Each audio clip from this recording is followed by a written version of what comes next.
Hey guys, it's Mrs. Gripka here. I'm going to give you my first summer blog book talk over the first book on my summer reading list. This book, Once Upon a Marigold by Jean Ferris. It's described as part comedy, part love story, part everything but the kitchen sink. And that describes it really well. It's kind of a zany fairy tale type of thing. You should read it if you're in the mood for something kind of lighthearted and funny that has a happy ending. It's about a boy named Christian. And when we meet Christian, he's about 5 or 6 years old and he's just run away from home. He ends up in this enchanted forest and he's found by this kind of crotchety, grumpy old troll named Edric and his two dogs. Bub and Kate are their names. And at first, Edric tries to get rid of Christian. He doesn't want a little boy, but Christian refuses to tell him where he lives. So he pretty much has no choice but to take Christian home with him and bring him up as his own son, which is fine with Christian. He has a great time growing up in the forest. In particular, he likes to get out his telescope and spy on the castle across the river. Now, in the castle across the river lives the lovely Princess Marigold, who is the youngest of four daughters. Her three older sisters are all these beautiful triplets, and then there's her. And she has her mother, Queen Olympia, who is not a very nice woman, actually. And then her father, King Swithbert, who is a sweet, sweet man who is going crazy in his mind.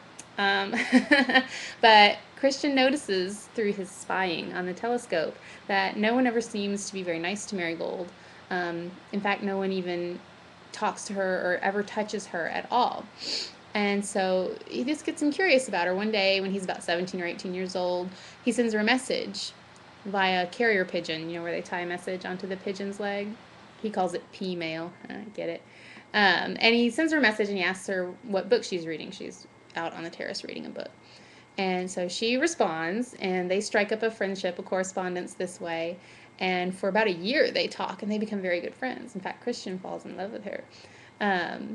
But he is very upset because he learns at one point, after about a year of correspondence, that she is going to be forced to get married to a prince.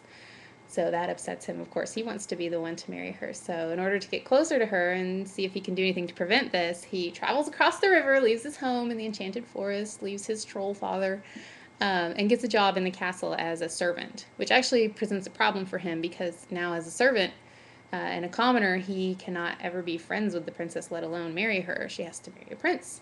And she's about to be forced to be married to Prince Magnus, who is the last remaining prince in the kingdom. She's already turned down and rejected all the other princes in this part of the world, and so her mother, Queen Olympia, is going to force her to marry King Magnus, or Prince Magnus. And in this way, she'll get Marigold out of the picture, and then she herself can take over the kingdom. But Christian does not want her to get married to Prince Magnus, and while he's trying to prevent this, he overhears the queen talking, and she actually is forming a plot to kill Marigold, not just get rid of her after her marriage. So he has to find a way to save his precious friend Marigold and find a way to marry her himself.